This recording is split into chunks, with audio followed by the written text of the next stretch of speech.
Hello, it's me, and I'm going to attempt to actually answer a couple of requests at the same time. The core request was to kind of go through a 2x2 type series where I go through the aspects of the solved, kind of to build up to do this 2x2x4. There's some difficulties that he had with the 2x2x4, but wanted to broaden that out to the whole nature and philosophy of how to solve not just 2x2s, but any even layer puzzles. So we're going to start off with kind of like a back to basics and go a little bit retro, but by the end of it, any even layer puzzle should be able to solve, and I would say parity free, no matter what the puzzle is. So what actually am I referring to? Well, when you look at an even layer puzzle, and the most simple isn't, I guess, the 2x2x2, it's the 1x2x2. But the characteristics of this is you have corners. Now in every puzzle, pieces that move the most are the corners. So let's go back to a standard 3x3 just because that was the first of the puzzles. You know that there's different types of pieces that have different types of movements. You've got centers, you've got edges, which join two centers, and you've got corners, which basically join three faces. The centers of a standard 3x3 don't do a whole lot of moving, they just rotate. The edges have a little bit more complexity of motion as you go from one center to another.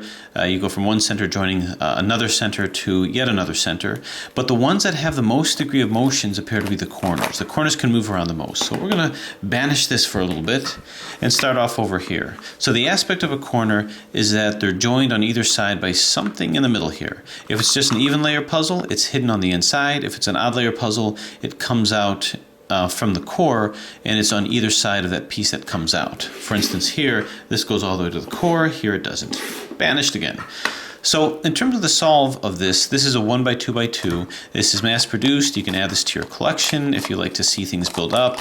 And the solve of this is obviously very straightforward. I usually bring this into people who are having a difficult time just to kind of bolster their confidence. But looking at this, really it's a question of, you've got this piece over here. The one that belongs next to it is another green and red. You see that over here. So to move this over here, all you're going to do is take it to here and then take it to here. So do a little leapfrog from here to here, that gets this over here, then we just turn this in. So, pretty straightforward. As you're doing this, my contention is this, with a 2x2, and again, I'm not talking speed cubing, I'm talking minimization of memorization, which means you only need two algorithms, and one of which isn't really an algorithm. And my contention is that those same two algorithms can be broadly applied to pretty much almost any of these puzzles here. You can solve those, including this 2x4x4, which has a bunch of really strange parities, but we'll get into what that means in a little bit. So really quickly, in order to solve this, you just need two algorithms. Now, one of the comments that I've had is among the various complex puzzles that I unbox and that I actually solve, not a lot of people have those puzzles. So I wanted to bring this to a level where more people can maybe understand a little bit of what we're doing, and you can actually find these puzzles and solve them with this technique.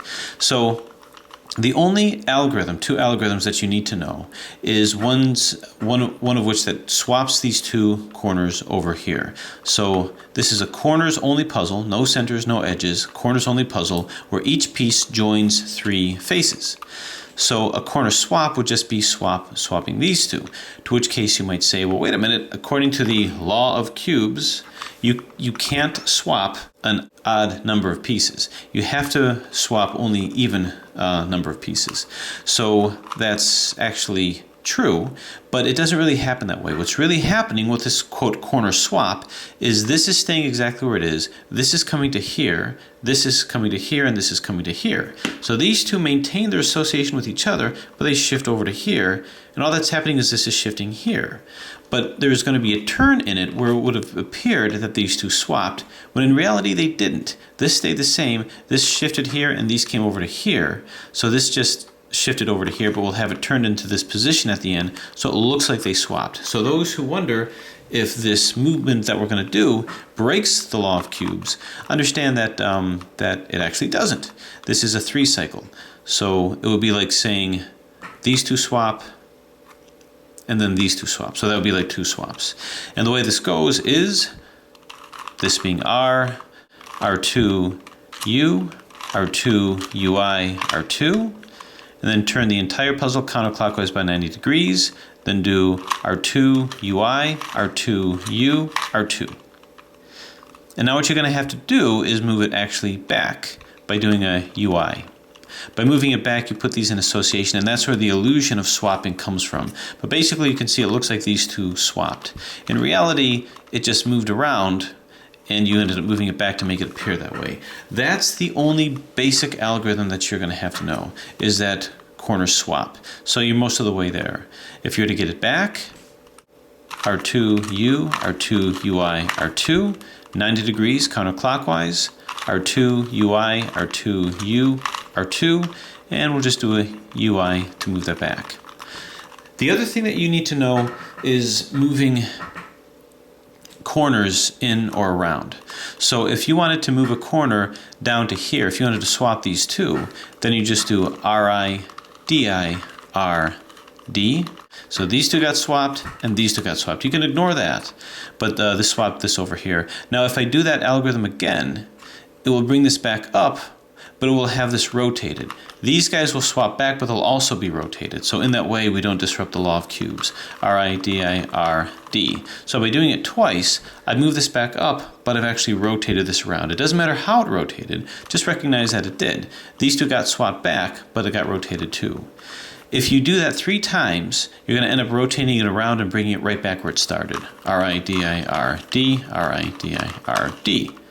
So that was twice, so it's still rotated. Once more, we'll bring the whole thing back. RI, DI, RD, RI, DI, RD. So you can see it brought it back.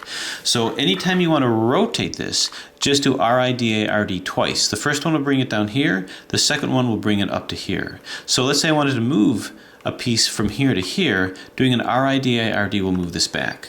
But that whole process is conserved. What I mean by that is it took 3 RIDIRDs to bring this back to its original position, or more specifically, the bottom to the original position.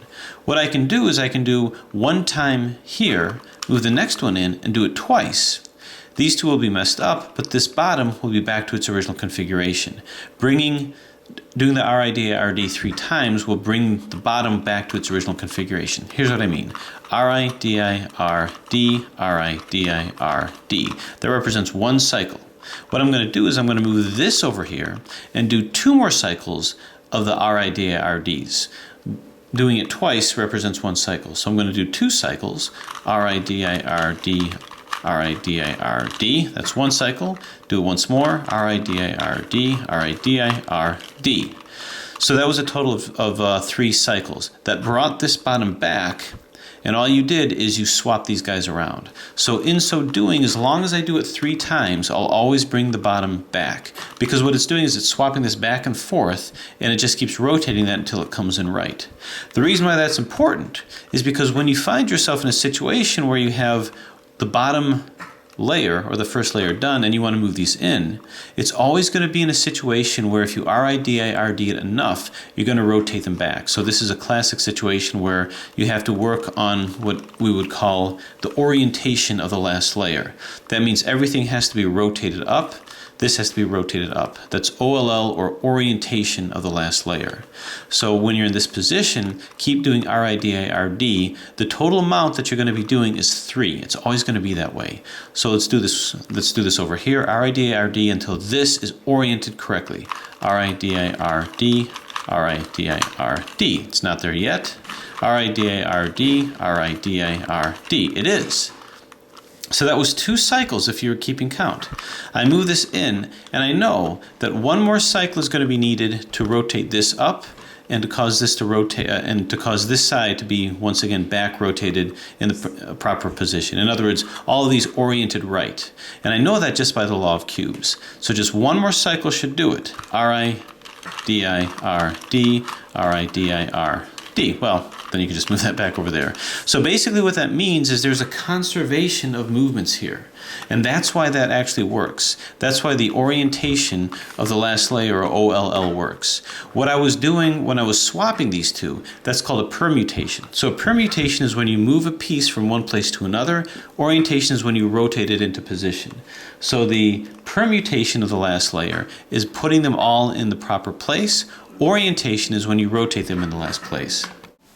So just to recap, there was permutation of the last layer, where you're causing pieces to move in the position that you want, and orientation, where you cause them to rotate. The RIDA-RD, 3 cycles will put you right back where you started from. 1 cycle will cause this to rotate and these 2 to rotate. 1/2 a cycle will put this down here and will just cause these to swap. That's the symmetry of this puzzle, and that's the only thing you need to know in order to solve this. So I'm spending some time with this because that very basic process of solving is going to be used for all those puzzles. And that is very basic in terms of algorithms that you need to know. So what do we think? Good scramble. Okay. So the first step with the scramble or with the solve right this is pick a layer, any layer, and do the proper positioning. So let's say I want to do green. Now with this, you don't have to worry about getting the proper blocks in. Like if I put this in here, this isn't really the right ones next to each other because it should be right next to here. For the purposes of speed, you don't have to worry so much about that. Let's just put that in. This happens to be okay over here. I want to put the green one over here, right? The green block. Find the green corner, it's here. Place it directly under where you want it to be and just do RIDI-RD and you'll get it in. Alternatively, if you wanted to start off, and you can do it any way you want, but if you wanted to start off by getting the greens in the right position, all the corners in the right position, I want the green and orange one here. So where is that? It's right over here. You can just move that up. Now this is the wrong green one. Let's say I wanted the green and white one here. Move it under where it's supposed to be and just keep doing RIDI-RD until it's up here. RIDI-RD. It's up there, but it's not oriented right. So we keep doing RIDI-RD until it's oriented right, and eventually it always will. It's a slower way of doing it, but there you go. This goes right under here, RIDI-RD. So now you have all these lined up. If, for the purposes of speed, you didn't want to pay that close attention to what you're doing, that's okay too. So you've got it all scrambled. Let's just put all the green ones in. I don't even care. This has to come up here, RIDI-RD, RIDI-RD. Probably a faster way of doing it. But in any case, we'll put these up. We see that they're oriented right, but they're not permuted right. So what you want to do is you want to coordinate some swaps. You're looking around here and look for the 2 corners that are in. When they're in, hold the 2 corners that are in to the left, and that way that'll swap these 2 with that algorithm that we talked about. 2RU, 2RUI, 2R, rotate it, 2RUI, 2RU, 2R, and you'll see that puts that in. Of note, you'll hear me say 2R and 2U. Recognize that the actual way to say it is R2 and U2, but just by habit, I tend to do it that way.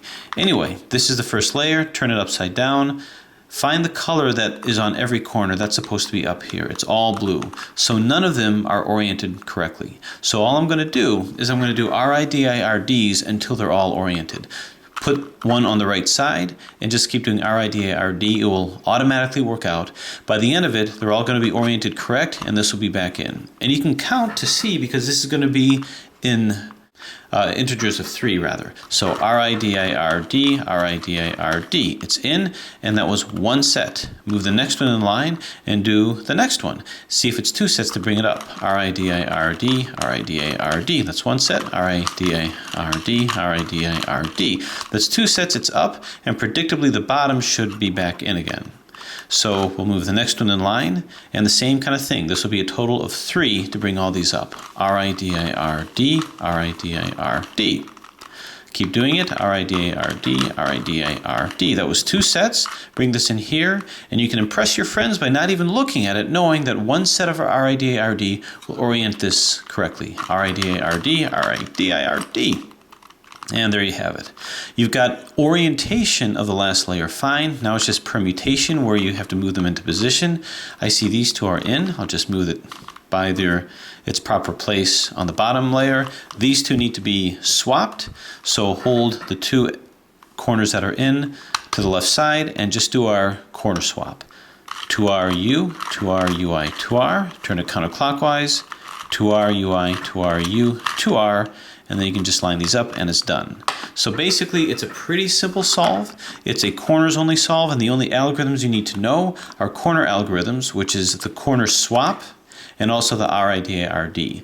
So what is the meaning of this? I'm sure the vast majority of you watching this understand this. 2x2 solves are not difficult, but what if we were to move that up a little bit? What if we move that up to a slightly different order? Let's say we do a cuboid, 2 by 3, 2 by 2 by 3. Could I use similar strategies with this? Because as we analyze this, what does this puzzle entail? Well, as a cuboid, it has certain rules that it also follows. We have a 2 by 2 over here, so that's an even layer. We have 3 down here, so that's an odd layer. According to the law of cubes, if you move an even into an even, whether it's 2 or whether it's 4 from a 2, you'll be able to make a shape-shifting turn, another 90-degree turn. And you'll be able to do that in all directions. However, if you move an even into an odd at 90 degrees, you won't be able to make the turn. And that's because you're moving it into this space over here, which is more of kind of like an edge space.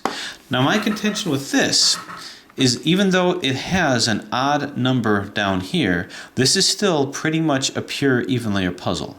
The reason for that is when you analyze this layer here scrambles with this layer in much the way that a 2 by 2 would. So it's like this is a 2 by 2.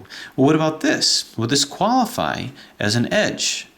You don't get edges in an even layer puzzle. My contention is that, well, no, I'm not going to look at this as an edge. I'm still going to look at these as corners because this layer here does not scramble with these layers. The only layer this scrambles with is itself. This will come across to the other side over here. In that, it acts like a 1 by 2 by 2. So basically, this scrambles as a 1 by 2 by 2, which everybody could agree is an even layer corners only puzzle. And this scrambles like kind of a limited, restricted, bandaged 2 by 2, where all I can make are these moves over here. Get that back over there.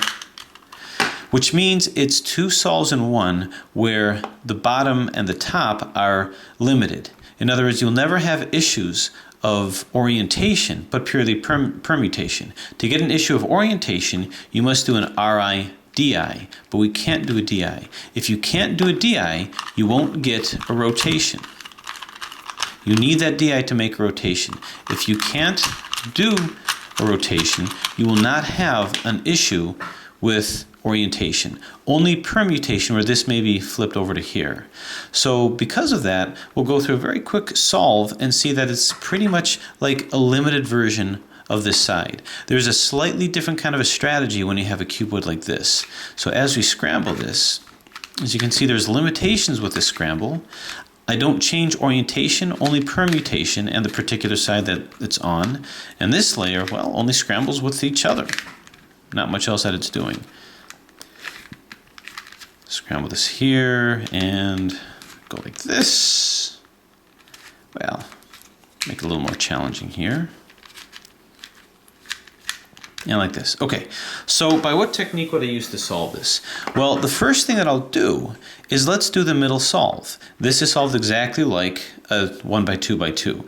Now, I know I'm not knocking anyone's socks off with this, but I promise you, we're going to build to something that's going to be, well, pretty incredible. So stick with me here. To solve this, it's just a matter of moving corners by doing 180-degree turns. I want the other blue one over here. That's this. This has to occupy this slot. So I'm simply going to move it to here and then move it to here. Easy. So this is solved over here. Now what I'm going to do is I have to solve these sides here. First thing I want to do is move everything of the proper color to one side. Well, first off, what's supposed to be the top color? What's supposed to be the bottom color? The thing about even layer puzzles is you don't have anything to guide you with that. You don't have a center to tell you that. So what you're going to do is take this color, line it up with the proper piece here. This layer here will coordinate everything, and you can see it's not going to be gray. It's not gray because this is opposite here. You've got the blue and red, it's opposite. Therefore I know it's black. We can line this up and you can see that's the case. To move that in, it's going to be a matter of doing a move and then undoing the move so that you don't mess up this side. That's the whole key, is this layer doesn't want to get messed up. So what I want to do is I just want to take these two and move them into here. Now I can coordinate it a little bit better. I want to put the black and red one next to it. So I'm going to find the other black and red that's over here. So it's a matter of this. I basically want to put this piece in this slot over here. So I'm going to move that, well, we'll keep it here on the right side. And what you can do is take this, move it into this slot over here with a 2R, and then move this out of this plane. So basically, you moved it in this plane over here, a 2R, take it out of the R plane, you have this that's made over here. You've got these two pairs over here. Turn this edge set to the other side, away from R to L, then do 2L, and now do a U to bring it back to the right side so that you can undo everything that you just did. Another 2R, bring it back here with a UI, and a 2L. What you'll have done is you'll have put the other one in here. So it's a very basic corner setting technique. And with this, instead of doing a corner swap technique like I used to do, you won't get any parity issues over here or placement parity issues over here. So now I just want to move the other one. Now this one is easy. I just need to move both of these two en masse to here. So I'm just going to get it out of the way, and I want to move this to here. So kind of like I did with a 1 by 1 by 2, just move this down, then move this in place so that I can move it back up. So all this is fine over here. Now, you may be wondering, why am I spending so much detail going through that process? That's pretty easy, and that's because that easy process is going to find a use somewhere else. We just have this layer.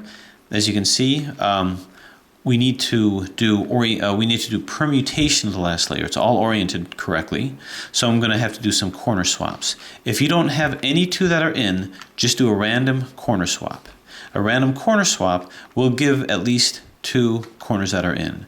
So that's, now also understand, we're mixing these 2 sides here. So in the middle of the corner swap, instead of turning the entire puzzle, you're only going to turn the layers that are scrambling with each other. So we have 2R U, 2R UI, 2R. Now this top part is a UI and a D, which is equivalent to turning this whole 2 by 2 counterclockwise by 90 degrees, but we don't want to move this layer at all. Then do the second half, 2R, UI, 2R, U, 2R. Then we'll move the bottom in line with this again. You're going to always have 2 that are in. We can put that, well, wherever you want it. Now swap these 2, 2R, U, 2R, UI, 2R, UI, DI, 2R, UI, 2R, U, 2R, move this back. So that conquers that. So to those who are just starting to build your collection, to those that are really starting out, you can now conquer the 1 by 1 by 2, the 2 by 2 by 2, and then with the same strategies that you use for both of these, do the 2 by 2 by 3. Now, if you are able to follow that, here's the good news. That's all you need to do. As a matter of fact, some of the most complex puzzles that you're going to see, say this guy over here, all you need are those algorithms. Now, to those that have seen my tutorials, you'll say things like, well, what about various parities? What about floppy parities and whatnot? What we're going to be doing by the end of this is we're about to eliminate all parities. No floppy parities. Well, maybe a brick parity, but no strange floppy parities, as we're going to show with this guy over here. So stick with me.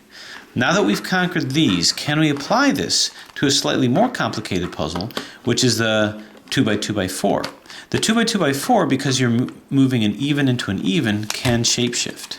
Well, if this puzzle was a combination of the 1 by 1 by 2 and the 2 by 2 by 2, this puzzle is really just a combination of 2 by 2 by 2s. This and this. But here's the interesting thing.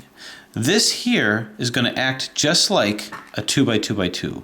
How do I know this? Because it moves exactly the same way. It shapeshifts, it does all that. These middle areas, it's just a 2 by 2, which means the solve is the same. Once you're done with that, these two are going to act like the 2 by 2 by 2 portions of this, and this. It's solved the same way. This was solved like a 1 by 1 by 2. This will be solved like a 2 by 2 by 2, and then you solve the top and the bottom layer exactly the way that we did this. You don't have to worry about shape shifting, you don't have to worry about parities or middle parities. The way I'm going to show you with this is going to be a little different than I've shown in the past, but it will completely eliminate parities, and the purpose of this is to eliminate, well, parities. As I'm scrambling this, let's say I want to get a good scramble here. I'm going to move this here and move this here. Understand that now the only things that are going to scramble, well, I can go like this. Let's go ahead and do this here. I'm scrambling this much like I would a 2x2x3. I'm just kind of ignoring the 90-degree turns here. Let's see if I can get things all messed up here in a way that makes good sense. Turn, turn. Get it all.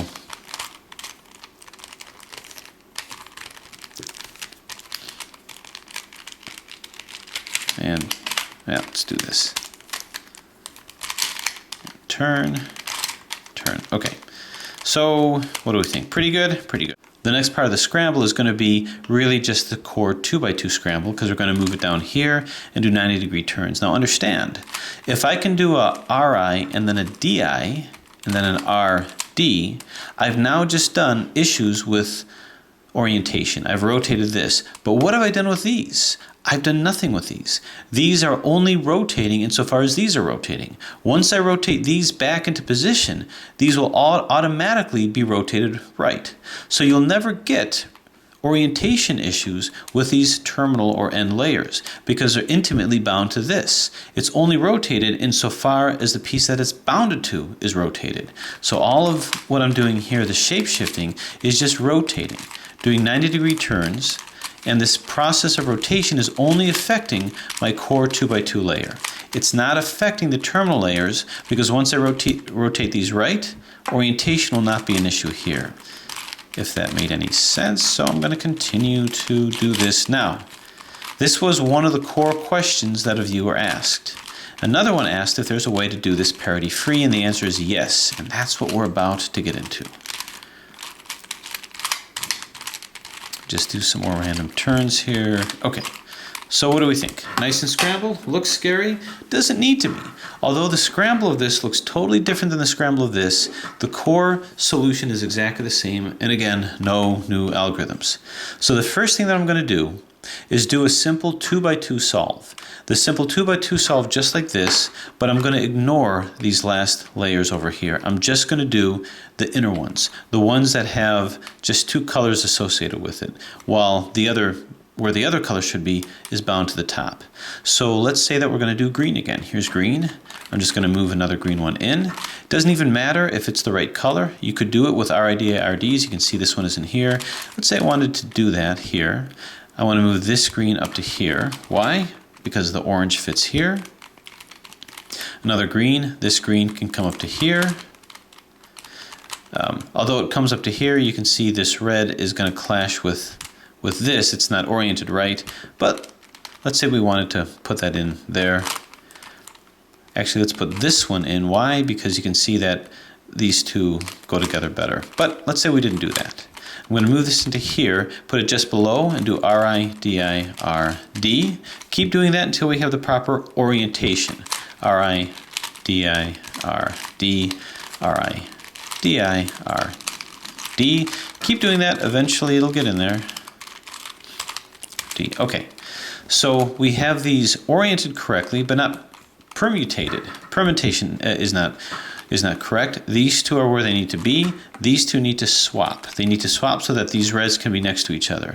And I do exactly the same algorithm. 2R, U, 2R, UI, 2R. Turn the entire puzzle 90 degrees. 2R, UI, 2R, U, 2R. So you didn't have to do it that way. You could have just positioned it. I just thought I'd demonstrate that. So now, without breaking our strategy here, turn this upside down. And now what color is supposed to be up here? Normally it's blue, but in this puzzle, for some reason, it's not blue that's opposite green. It appears to be yellow. So now, without fearing the shape shifting, and we ignore the shape shifting, that's gonna be completely cured once we get this in. We just do orientation of the last layer. This is up. RIDI, RD would bring all these in. And you can go ahead and count the sets because it's always going to be sets of 3 as you're swapping them back and forth. So RIDI, RD, RIDI, RD. So this is in, and that was one set. Move this one in line, same thing. RIDI, RD, RIDI, RD. And that was also one set. So the total of these two were 2 sets. move this one in line. One set can predictably move this in because that will be a total of 3 sets. R-I, D-I, R-D, R-I, D-I, R-D. And predictably these are all now oriented. Do they have the proper permutation? Well, let's take a look, and obviously they don't. You can tell because these are not right. You can see that none of these are where they need to be. So what we're going to do is we're going to do our corner swap. Because none of these are in, we can just do a random corner swap. You can say that, well, these two are additions, they're extensions, so we'll put that to the side, but it really doesn't matter. You can do any one of them, and there's only 2 colors to deal with, red and orange in this case. Red and orange. These we just ignore. So we do a corner swap. No differences in what we did with the 2x2. 2R U, 2R UI, 2R. Puzzle moves counterclockwise 90 degrees. 2R UI, 2R U, 2R. And then we can move that in line. So what you see is now our 2x2 is done. If what that led to was you're back with a basic shape, but say red and orange were here and red and orange were here, well, sometimes you'll get a situation like this, where you do it and you find that you've got orange and you've got red and orange and red. If that happens, that's okay. Just do another random corner swap in order to make things work. So just do another random corner swap. 2R U, 2R UI, 2R, turn, 2R UI, 2R U, 2R. And you look around, you see these 2 are in. We'll move that by the proper layer over here and just do another corner swap, which will swap these 2 pieces and permute them correctly. 2R U, 2R UI, 2R, turn, 2R UI, 2R U, 2R. So at the end of this, your 2x2x2 solve is done, and you'll have actually got your native shape back. So you'll be back into your cuboid form, and you will avoid parity over here.